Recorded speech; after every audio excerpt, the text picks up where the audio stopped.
Live from New Delhi, you're watching DD India Newshour, India's voice to the world. I'm Ramesh Ramachandran. Coming up in the next hour, India to host world's biggest AI summit next month. Over 100 CEOs to participate in the 5-day meet.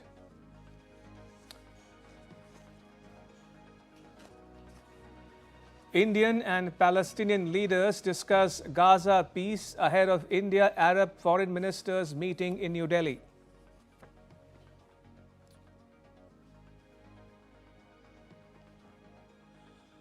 Russian President Putin agrees to halt Ukraine strikes till 1st February after request from US President Trump. US President Trump plans to talk to Iran amid preparations for possible military action.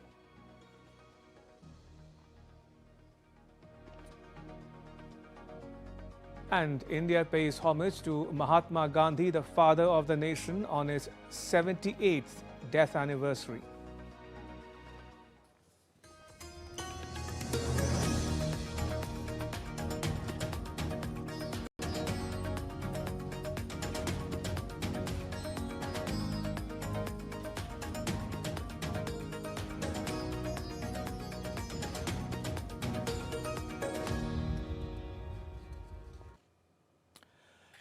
February will see India at the center of the global AI conversation as world leaders and top experts gather for the AI Impact Summit, spotlighting sovereign models, innovation, and India's fast-growing AI ecosystem.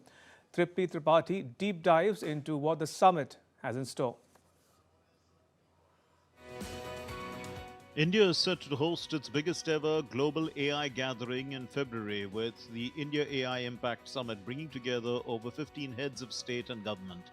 Union Minister Ashwini Vaishnav launched the Impact Agenda, leadership reflections capturing insights from more than 60 industry leaders, focused on inclusive growth, innovation, and societal impact. Minister Vaishnav said India has built its own AI ecosystem in a systematic manner, positioning the country as a key global AI player. The summit has got phenomenal response. This is going to be the fourth and the biggest AI summit so far in the entire world.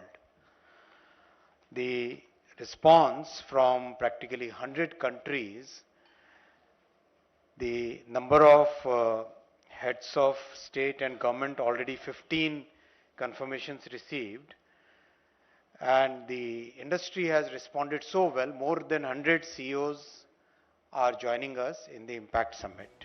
Artificial intelligence remains a top government priority.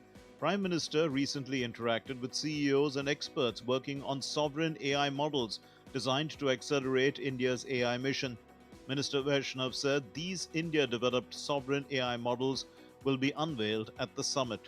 The summit is anchored on 3 pillars: people, planet, and progress, with 7 key themes, including AI for economic growth and social good, democratizing AI access, inclusion, safe and trusted AI, human capital, science, and resilience and innovation. Indian companies have developed over 200 small language models tailored for diverse sectors. India has also already attracted $70 billion in AI investments, a figure expected to double. The world is taking note of our common compute facility in a very big way. This is a democratization of technology approach which our Prime Minister has very clearly propagated in the last 11 years, whether it is UPI, whether it is DigiLocker, whether it is CoWIN, whether it is 5G rollout. All these programs basically showcase the philosophy of democratization of technology, and the common compute is part of that. As the first global AI summit in the Global South, the summit highlights the need for aligned AI governance and standards. One of the key objectives which we are attempting through the Impact Summit, the very fact that it is hosted in the Global South and will have significant participation from those countries, is important. The other element is, of course, the development of various solutions and applications in India and how they can be offered to the rest of the world. The potential for India to emerge as the capital for AI applications is something that we have spoken of for some time, and that's clearly how we can actually do it. With 500 plus sessions, the summit is expected to catalyze India's AI Mission 2.0 and also examine the impact of artificial intelligence on society at large and ways to use AI for societal good. Tripti Tripaঠি's report for DD India. WaveX, a startup accelerator platform under the Information and Broadcasting Ministry's WAVES initiative, has invited applications from startups for participation in the India AI Impact Summit. As part of the summit, WaveX will facilitate a dedicated startup exhibition program and enable select startups to showcase their AI-driven products and solutions. Also, startups operating in the AVGC-XR segment and working on AI-driven products will be provided with a dedicated showcase and business networking opportunities at the MIB Pavilion during the AI Impact Summit. The MIB Pavilion will serve as a central hub for showcasing cutting-edge and emerging AI technologies.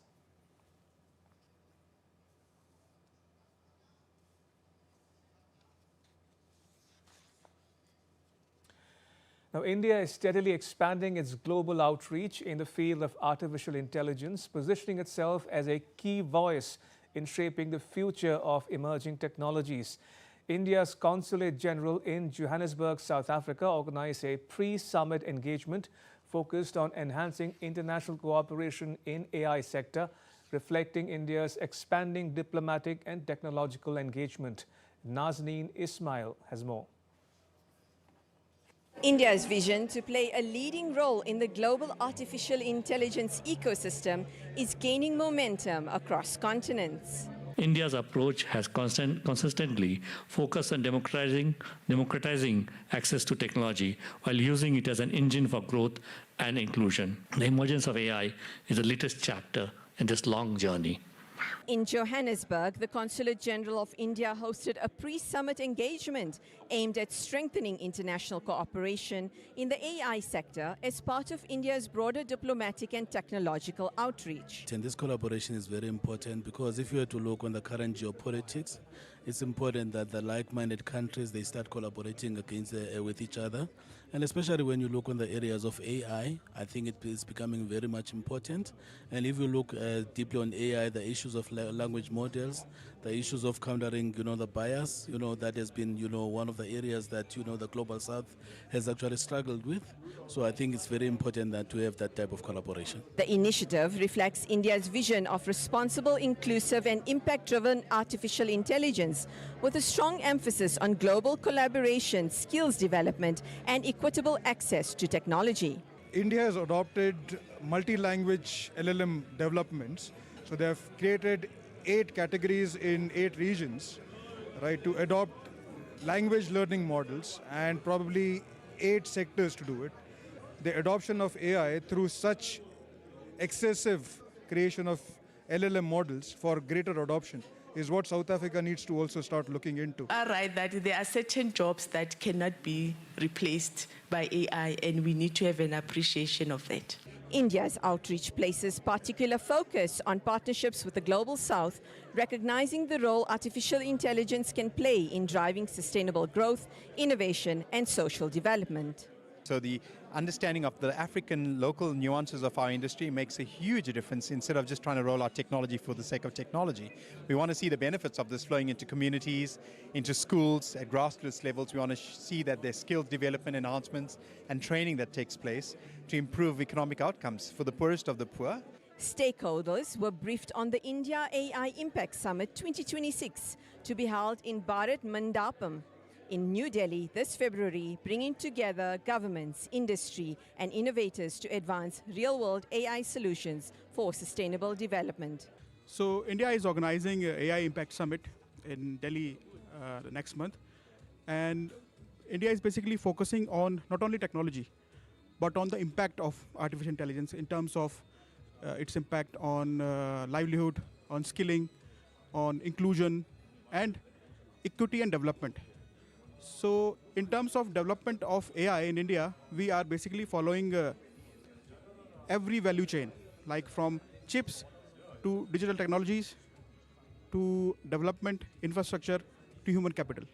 So I think that this is the one aspect which differs in terms when you compare with other countries. For DD India in Johannesburg, South Africa, I'm Nazneen, for people, for planet, and for progress. Now, India is going to host the second India-Arab Foreign Ministers meeting in New Delhi on Saturday, co-chaired by India and the UAE. Foreign ministers from Arab League countries and the League's Secretary General are participating in the high-level dialogue.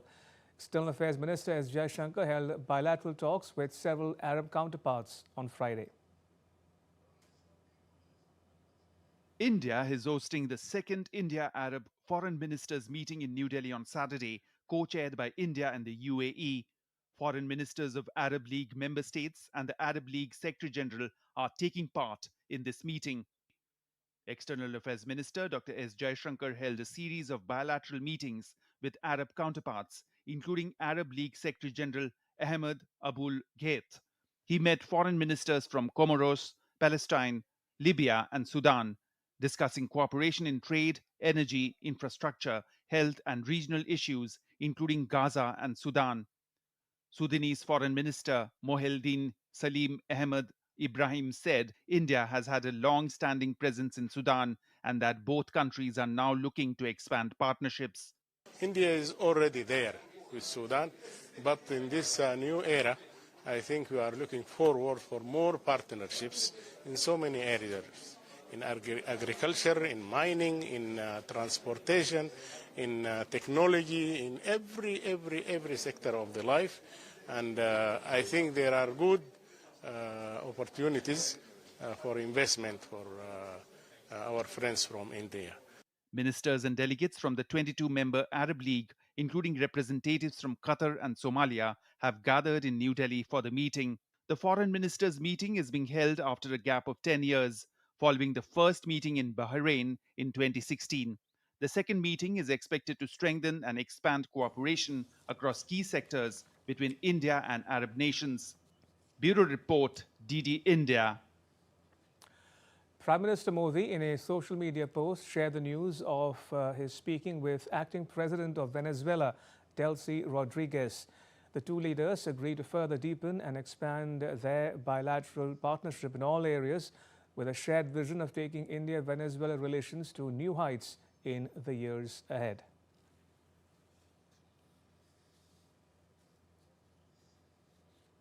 Still to come on DD India Newshour. UAE President Sheikh Mohammed meets Russia's President Putin in Moscow.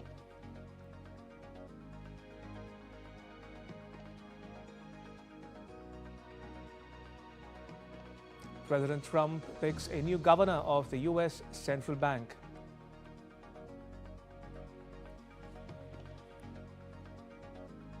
And the Nobel Committee says Peace Prize winner likely revealed early by digital spying.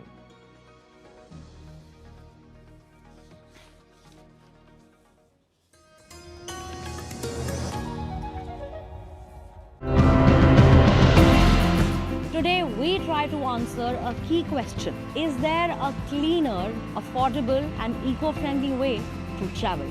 Air quality has deteriorated significantly over the past 10 years. The reason? The increase in road traffic. The train is powered by green hydrogen, a renewable fuel that promises to reduce climate-damaging CO2 emissions, so that green hydrogen becomes a real alternative to fossil fuels. Both countries have a joint green hydrogen roadmap to increase production and reduce the reliance on fossil fuels. I think there should be a lot more built-out pavements with green space in it. This road is extremely long and is lovely for walking and cycling, but there's nowhere to sit.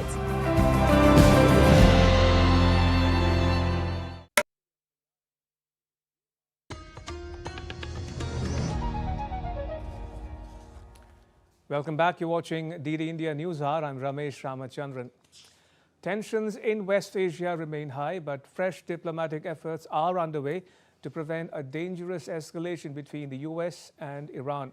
with Turkey stepping in as a mediator and Washington, D.C. signaling openness to talks.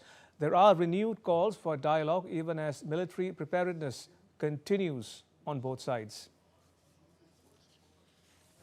Tensions between the United States and Iran remain fragile, but diplomatic efforts are gaining momentum.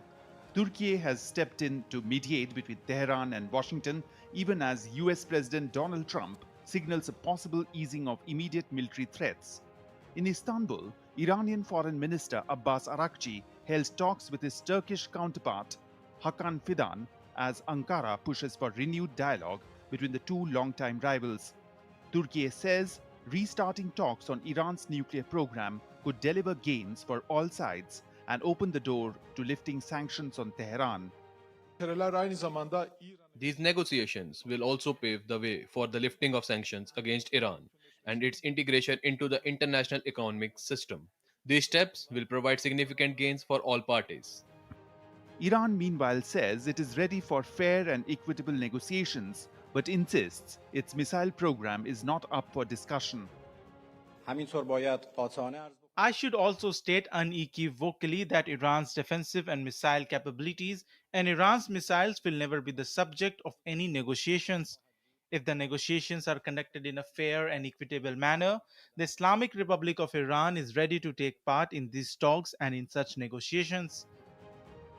At the same time, Tehran has warned that it will respond decisively to any aggression, even as it maintains it does not seek war, as spelled out by Iranian President Masoud Pezeshkian to the UAE President. President Trump has also sought to lower the temperature, saying he hopes to avoid military action and that talks with Iran remain possible despite the US military maintaining readiness in the region.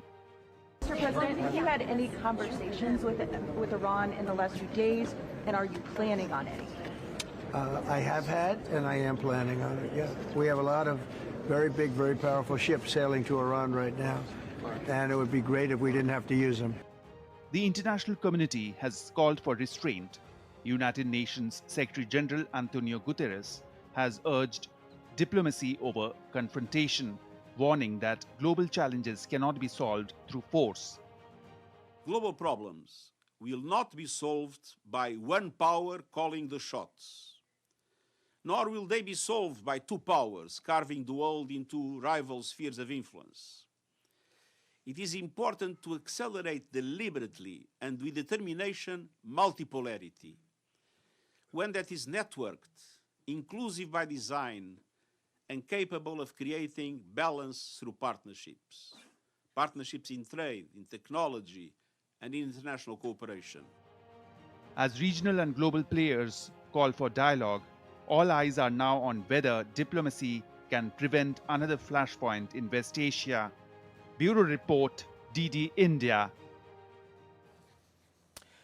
The Syrian government and Kurdish forces declared a ceasefire deal on Friday that sets out a phased integration of Kurdish fighters into the state, averting a potentially bloody battle and drawing U.S. praise for a historic milestone.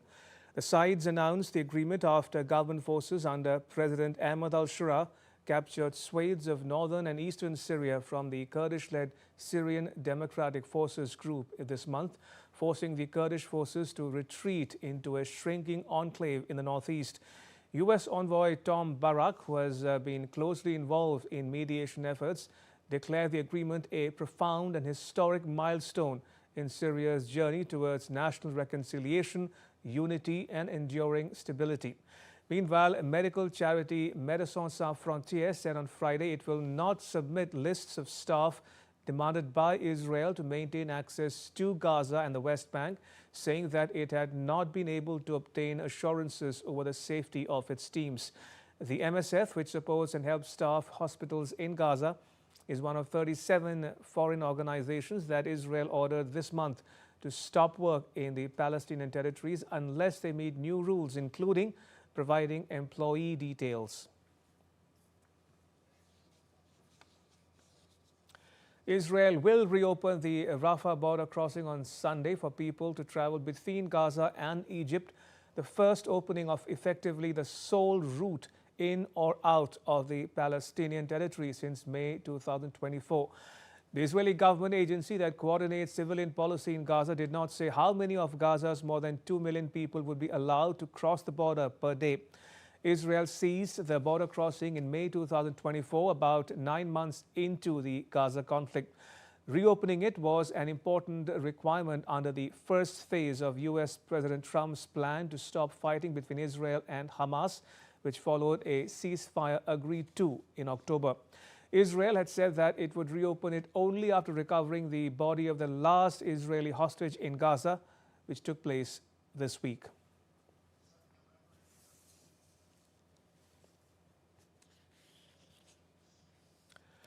UAE President Sheikh Mohammed bin Zayed Al Nahyan met Russia's President Vladimir Putin in Moscow as Abu Dhabi stepped up its role as a mediator in the Ukraine conflict. His visit takes place amid extreme winter conditions in Ukraine, where power outages and heating crisis continue. Adamya Mishra reports. Amid the ongoing efforts to end the prolonged conflict plaguing Russia and Ukraine, hectic diplomatic parleys have intensified, with UAE President Sheikh Mohammed bin Zayed Al Nahyan meeting Russian President Vladimir Putin in Moscow. The move comes as an attempt by UAE to position itself as a key diplomatic mediator. The visit comes days after Abu Dhabi hosted the first round of trilateral talks between Russia, Ukraine, and the United States on January 23rd to 24th. The discussions focused on territorial issues and security guarantees, but ended without a breakthrough. A second round of talks is tentatively scheduled for February 1st. Meanwhile, Ukrainian President Volodymyr Zelensky said on Thursday that he expected the implementation of an agreement by Russia not to fire on Kyiv for a week because of extreme winter weather, as announced by US President Donald Trump. I told that Russia is not doing any shooting for a period of time during this horrendously cold weather. Because of you. So we asked President Putin if they could stop the shooting for a week. They're being hit with proportionately the kind of cold that we're being hit. It's much colder in Ukraine to start off with, but it's really cold now, and he agreed to do that. We appreciated that very much. Ukraine is gripped by one of its harshest winters in years, as freezing temperatures collide with war-damaged infrastructure, leaving millions without heat and power. I am grateful to the American side for their efforts to halt the strikes on our energy infrastructure at this time, and we hope the United States will be able to secure this. As before, the situation remains most difficult in Kyiv, especially with heating issues. More than 450 residential buildings across several districts in Kyiv are without heat, most of them as a result of the strikes. In Kyiv's central Independence Square, icy winds sweep through the capital. Digital displays show temperatures plunging to -9 degrees Celsius as residents brave the cold amid rolling blackouts. The deep freeze has intensified pressure on Ukraine's energy system, already battered by repeated Russian strikes, forcing families to rely on generators, power banks, and makeshift heating. As winter tightens its grip, Ukrainians face a struggle not just against freezing temperatures, but against the lasting impact of war, where survival now depends on resilience, solidarity, and the fragile flow of power and heat. Adamya Mishra's report for DD India. U.S. President Trump on Friday chose former Federal Reserve Governor Kevin Walsh to head the U.S. Central Bank when Jerome Powell's leadership term ends in May, giving a frequent Fed critic a chance to put his idea of monetary policy regime change into practice at a moment when the White House has pushed for more control over the setting of interest rates. Global stocks edged higher while the dollar rose and the price of gold plunged after President Trump announced his pick of Walsh, who markets perceive as someone who would support lower rates but who would stop well short of the more aggressive easing associated with some of the other potential nominees. President Trump announced the nomination on social media, which requires confirmation by the upper chamber of the U.S. legislature. The Fed has long been seen as a stabilizing force in global financial markets, due in no small part to its perceived independence from politics.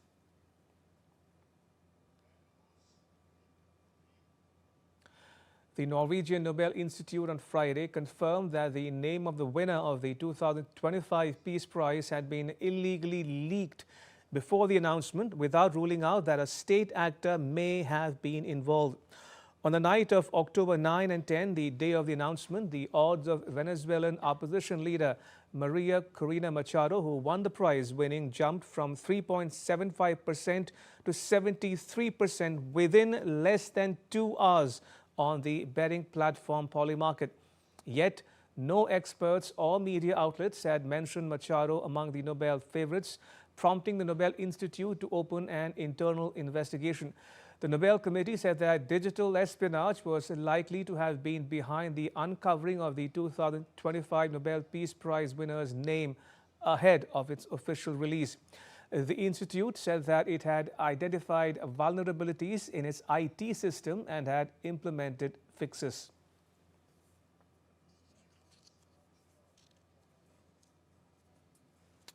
Shifting focus to South Asia now, the Bangladesh Hindu Buddhist Christian Unity Council has accused the government in Dhaka of grossly underreporting communal violence, claiming that at least 522 incidents had taken place in 2025. The record is far higher than the 71 acknowledged officially, raising concerns ahead of the 12th February election. The minority rights group said that the incidents resulted in 66 deaths and included 28 cases of violence against women, 95 attacks on places of worship, and more than 100 attacks on minority homes and businesses. The council questioned how high-profile killings of Hindu and indigenous individuals could be deemed non-communal simply because they did not occur inside places of worship. Sri Lanka has announced a landmark wage increase for plantation workers, marking a significant salary hike for the community. An agreement signed on Friday at the Ministry of Plantations and Community Infrastructure raises the basic daily wage from 1,350 rupees to 1,550 rupees, with an additional 200 rupees as a daily attendance allowance, taking total daily earnings to 1,750 rupees. The plantation workers are of Indian origin Tamil heritage who were taken to Sri Lanka from India about 200 years ago to work on plantations and have since remained in the plantation regions on the island.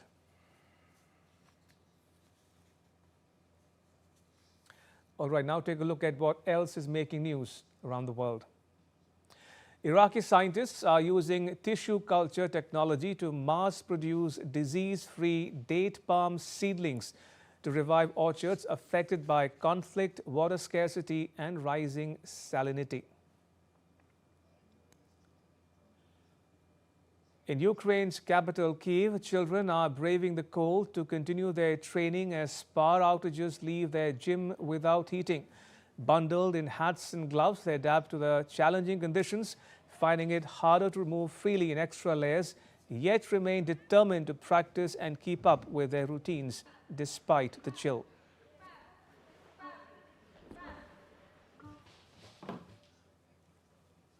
And in a region where most glaciers are shrinking, South America's largest glacier has been advancing and thickening since the 2000s. Researchers suggest a moraine at its front may have slowed the melting, but as the glacier exposes new surfaces to sunlight and air, an increased melt could trigger a dramatic retreat in the coming years.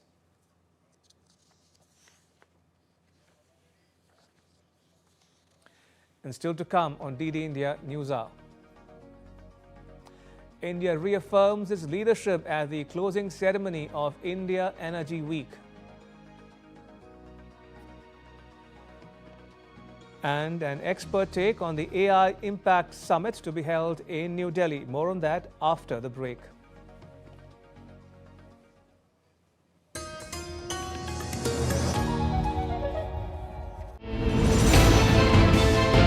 Geopolitics and trade deals. Economic challenges amid development. Hard work and the path to prosperity. It's the economy always. Between walkers, money is what money does and says, supply creates its own demand, between the bulls pulls and bears tears. When supply chains globalization and India rises to the podium. We'll get you centered with the economic brief at 8 p.m. every Thursday on DD India.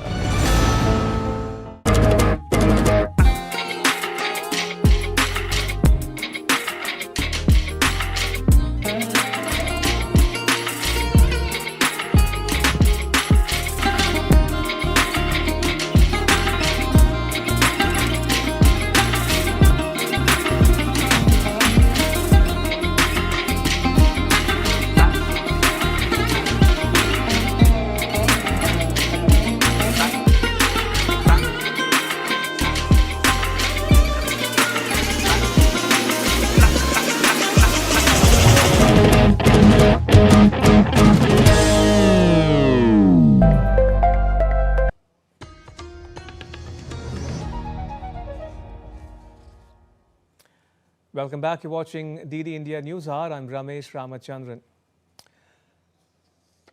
All right, joining us for more on the AI Impact Summit is Electronics and Information Technology Secretary S. Krishnan. Mr. Krishnan, welcome to DD India Newshour. Thank you. Thank you for having me. Great to have you, sir. May I begin by asking you about the high-level participation at the summit? How many heads of state or government will take part in it? Also, if you could touch upon the CEOs who have confirmed their attendance at the summit and also its theme as well. As you're aware, the summit, which is to be held from February 16th to 20th in New Delhi, the theme is, it's called the India Impact Summit. The theme is planet progress and progress. And that is the broad theme of the summit. And we are expecting about 15 heads of state and heads of government. In addition, we are expecting about 40 ministerial level representations and official representations from in all about 100 countries, including these. In addition, 100 plus CEOs of various leading technology companies and other companies around the world and from India are expected to attend. And there are technology experts and both company representatives, academics, and other key personnel. We expect about close to that would be another 500 such experts who we expect would be attending the event. Right. For the benefit of viewers joining us from around the world, Mr. Krishnan, talk to us a bit, if you will, about India's AI journey, the development of its AI ecosystem, and its emergence as a key player on the world stage. I think as far as India's AI journey is concerned, I think the main story really is how in the Stanford AI Index for vibrancy of AI ecosystems, we are ranked third in the world. And this is primarily on account of how robust the AI research and the AI talent pool in India is. These are the two main indicators where we have done really well. And we are regarded as the third most vibrant AI ecosystem in the world. Primarily, what the government has done is through the India AI mission, which was launched in March 2024, we have made sure that there is a provision of a compute facility.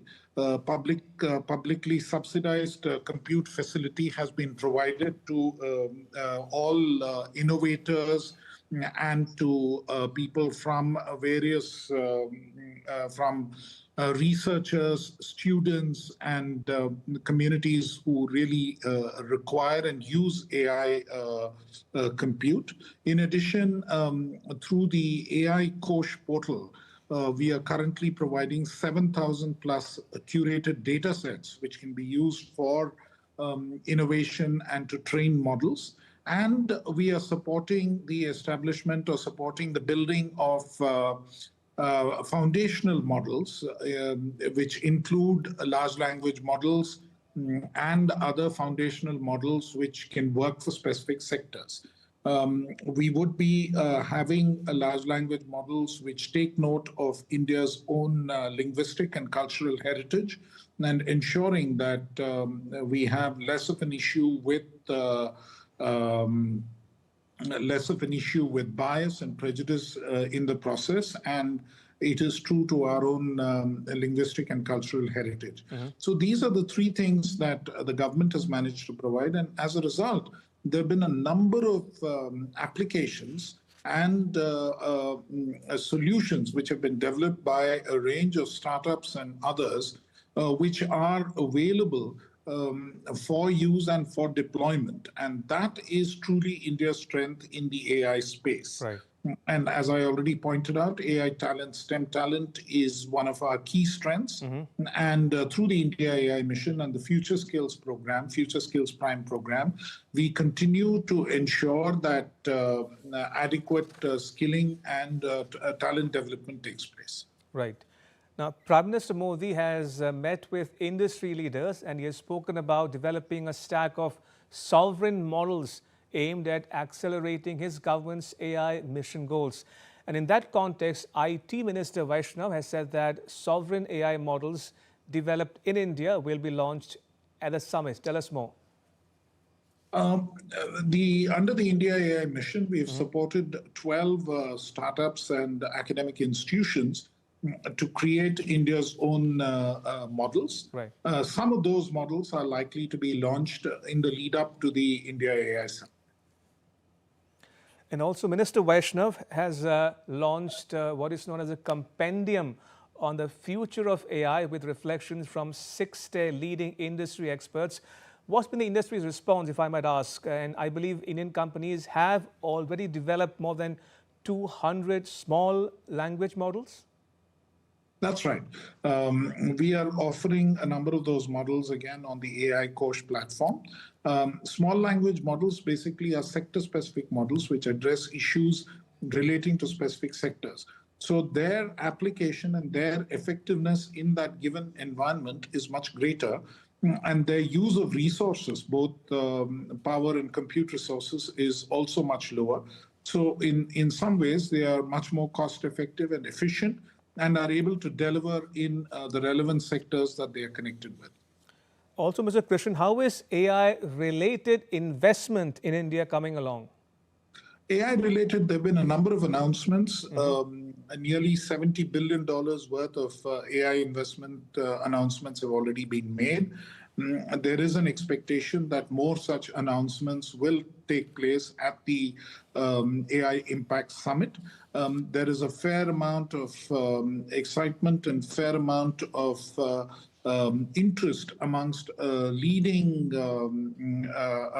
companies, both domestically and overseas, of actually joining in with the India AI ecosystem. There's a belief that these would be worthwhile investments to be made, and the possibility of India emerging as a place from where both compute and applications can actually be exported is increasingly becoming apparent. Right. And as we wrap this up, Mr. Krishnan, I'm sure many in India are wanting to know from you, is the country on course to becoming a global hub of AI? As I already pointed out, we are already regarded as the third most vibrant AI ecosystem. And within this entire AI race, and within the way that AI actually gets applied and used across various sectors, I think we are fairly early in the process. Okay. And India is very much in the race to be a global hub in the AI space. All right. On that, Mrs. Krishnan, thank you for joining us and sharing your perspectives with our viewers at home and abroad. Thank you. Appreciate it. Right, moving on, India has underlined its readiness to navigate global energy volatility at the closing ceremony of the India Energy Week in Goa. Petroleum Minister Hardeep Singh Puri highlighted India's resilient energy strategy for ensuring energy security, affordability and sustainability amid geopolitical uncertainties. Taposh Bhattacharya has more.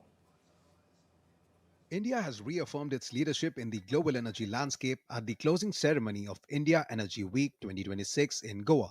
Union Petroleum and Natural Gas Minister Hardeep Singh Puri said India remains well prepared to navigate sustained geopolitical volatility anchored by diversification, resilience, and a decisive transition towards cleaner fuels. Highlighting India's rising stature, the minister noted that India is now the world's third largest energy consumer and fourth largest refiner, committed to ensuring energy availability, affordability, and sustainability. We are very well equipped. We are the third largest consumer, fourth largest refiner, fifth largest exporter. In the coming years, from now to 2027, 28, 2030, India will continue to occupy center stage in the global discourse, and I think we're very well equipped both in terms of ensuring availability, affordability, of course, it depends, and ultimately the sustainability which is a really great story. Petroleum Secretary Dr. Neeraj Mittal outlined the roadmap to support India's robust economic growth, stressing domestic exploration, energy self-reliance, digitalization, and AI-driven efficiencies across energy value chain. If you look at our growth rates, we are growing at about 7.5%, 8%. Projected growth is somewhere around upwards of 7%, twice that of the world average. Our energy requirements are going to grow. I think there are two pillars where really I would classify, the priorities of the government. First is to strengthen our domestic E&P activities. The second pillar is using technology. How do we make our operations efficient? How do we improve our logistics? How do we, have multiple companies, put them together and, save money for the country? The final day also celebrated innovation with awards recognizing excellence across startups, academia, and industry. India Energy Week 2026 concluded by reinforcing India's role as a steady, credible, and future-ready global energy leader. Tapas Bhattacharya's report, DD India. Agriculture remains the backbone of India's economy. It supports livelihoods and drives rural demand. As expectations rise ahead of the 2026-27 budget, the focus is firmly on how the government plans to strengthen the farm sector through credit support, income security, sustainability, and market access. Tanvi Taneja reports.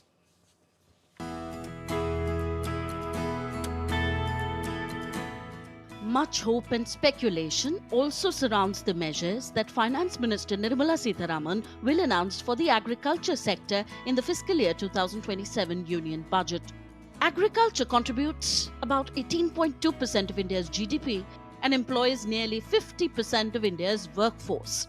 The Union Budget for 2025-26 recognized agriculture as a key growth engine for the economy and emphasized measures to promote productivity, seed innovation, and sustainable farming. देसी कंपनियां जो बीज बनाती बीज उत्पादित करें क्योंकि private sector की भी जरूरत है और इनोवेशन और रिसर्च एक तरफ आईसीआर भी करता है, यूनिवर्सिटीज भी करती है, दूसरी तरफ प्राइवेट कंपनीज भी करती है, तो कोई अगर करे तो इनोवेशन का फायदा किसान को मिलना चाहिए. The coming Union Budget for 2026-27 could see some of the following measures being adopted for the agricultural sector. According to experts, improving farmers' access to credit and finance would continue to be an ongoing priority. The budget could extend further support to farmers in the form of subsidized loans to support modern and sustainable farming practices. This could include expansion of the Kisan Credit Card (KCC) scheme to cover more farmers, especially small and marginal landholders. Special loans for farm machinery, irrigation and organic farming could also be announced in the budget. With the government's stress on the welfare of the farmer, income support for small and marginal farmers could be another focus point of the Union Budget this year. So the budget could include continuation and expansion of the PM Kisan scheme, providing 6,000 rupee plus annually to farmers. The minimum support price, MSP, for major crops has always been a key focus area of the Union Budget. So the Finance Minister is expected to announce an appreciable hike in MSP to ensure fair returns to the farmers. Important agricultural initiatives like the Prime Minister Dhan Dhanya Krishi Yojana, which focuses on 100 low productivity districts, and the mission for Atmanirbharta impulses for promoting sustainable rural prosperity are also likely to receive the Finance Minister's attention. As always, there are also expectations on the subsidy front. Experts believe the budget could provide direct subsidies for fertilizers and seeds to help small farmers, and also subsidies for drip irrigation and solar pumps to promote sustainable agriculture and water conservation. Subsidies could also be extended for cold storage and warehousing facilities to reduce post-harvest losses. The Finance Minister may continue with the recent emphasis on the digital transformation of agriculture in order to provide farmers better access to their markets. Finally, the Union Budget may encourage soil health improvement programs for increasing productivity, besides promoting use of eco-friendly fertilizers and biopesticides.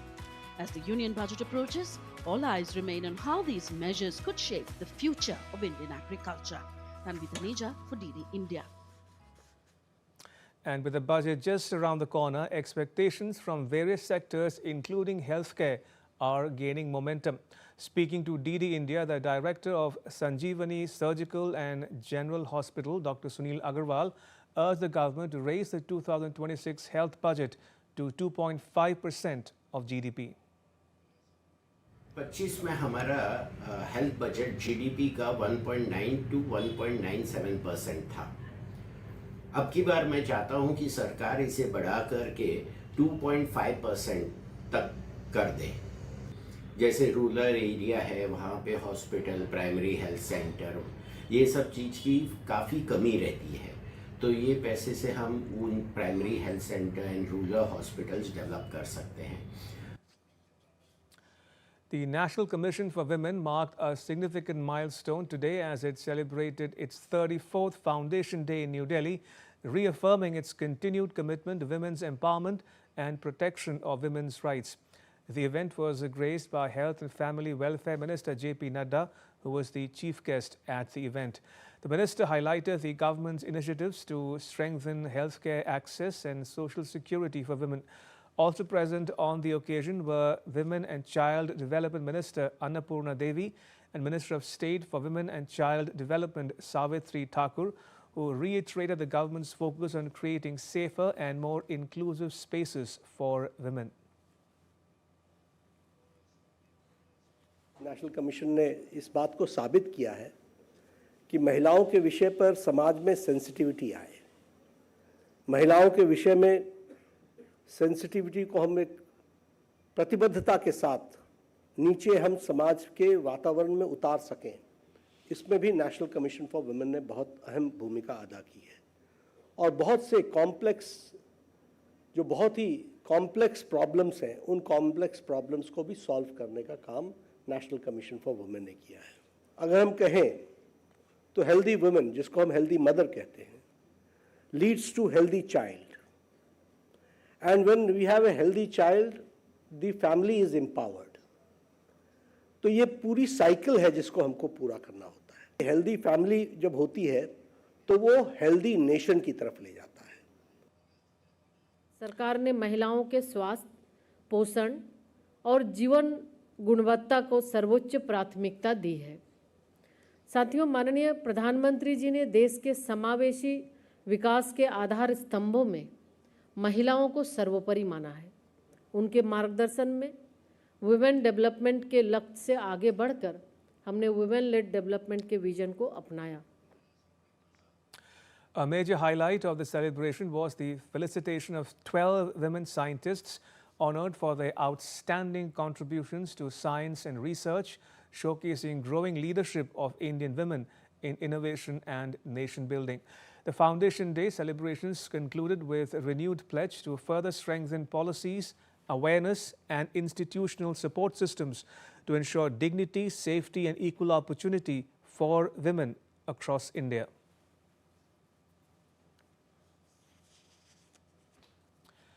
India pays homage to Mahatma Gandhi, the father of the nation, on his 78th death anniversary, which is observed as Martyrs' Day. President Draupadi Murmu paid homage to Mahatma Gandhi at Rajghat in New Delhi on Friday. Vice President C.P. Radhakrishnan, Defence Minister Rajnath Singh and others visited the memorial to pay their tributes to the father of the nation. A 2-minute silence was observed on the occasion.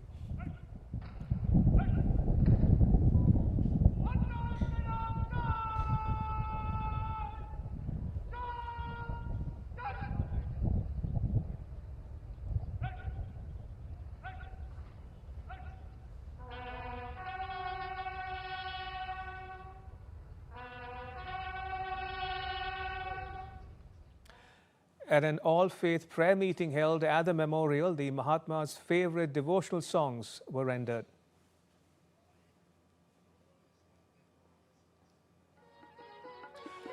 Prime Minister Modi also paid tributes to the father of the nation, Mahatma Gandhi, at Rajghat. He said that Bapu's timeless ideals continue to guide the nation's journey.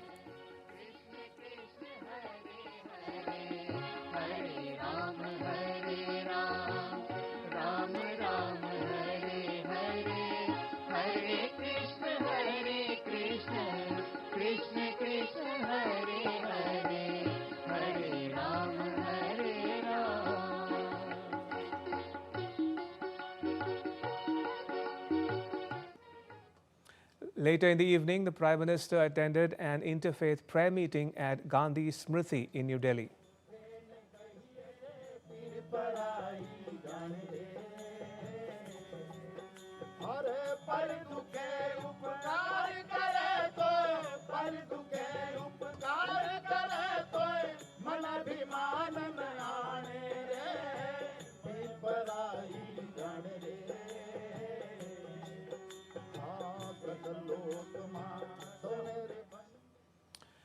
A 2-minute silence was observed to mark the solemn occasion.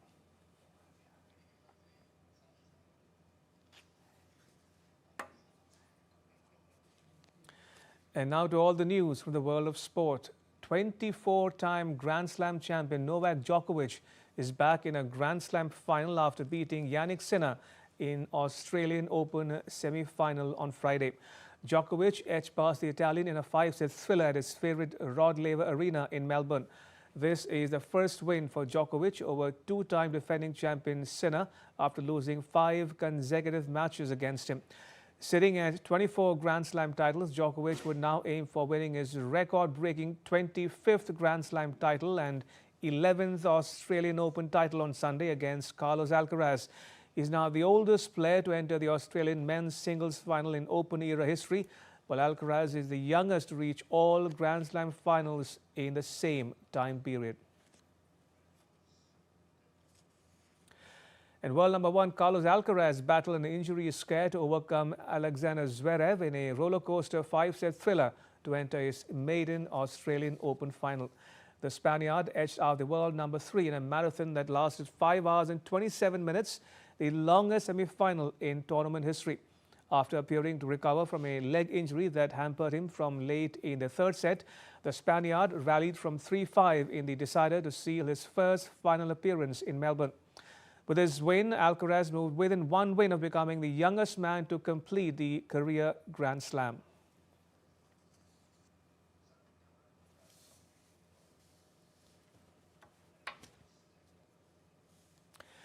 Two of the biggest hitters in women's tennis are set for a blockbuster showdown as Aryna Sabalenka and Elena Rybakina face off in the Australian Open final on Saturday. It's a familiar rivalry as they meet for the 15th time in their career, which includes a dramatic 2023 Australian Open final. With immense stakes on the line, the women's singles final of the first Grand Slam of the year promises high-quality tennis. It is a familiar rivalry at the biggest stage. World number 1 Aryna Sabalenka and world number 5 Elena Rybakina will meet for the 15th time in their careers. Rybakina arrives in Melbourne in red-hot form. She is 8-1 in 2026 and has won 19 of her last 20 matches overall. She has not dropped a single set at this year's Australian Open, negotiating a tough draw that included wins over world number 2 Iga Swiatek and Jessica Pegula. Rybakina will play her third Grand Slam final, having previously won Wimbledon in 2022. Meanwhile, Sabalenka has been equally dominant in terms of results. The top seed has not dropped a set on her way to the final, though though she was tested in tie breaks by Anastasia and Victoria. The Belarusian is into her fourth consecutive Australian Open final, a feat achieved by only Yvonne Goolagong and Martina Hingis in the Open era. Sabalenka has the best winning percentage among active players in hard court majors. Sabalenka leads the overall head-to-head 8-6. However, Rybakina holds a slight 6-5 edge over Sabalenka on hard courts. The momentum in recent times belonged to Rybakina, who has won 6 of their last 10 encounters, including the 2025 WTA Finals title match. Sabalenka is chasing her third Australian Open title in 4 years and her fifth Grand Slam crown overall, all of which have come on hard courts. Rybakina, on the other hand, comes in as a dangerous underdog, riding immense momentum and a 9-match winning streak against top 10 players. Fans can expect a thunderous battle for the women's singles crown, which will be defined by power and precision. Sports Desk, DD India. And that's all for this edition of DD India News Hour. You can get the latest news on the DD India mobile app on both Android and iOS platforms. Scan the QR code to download it.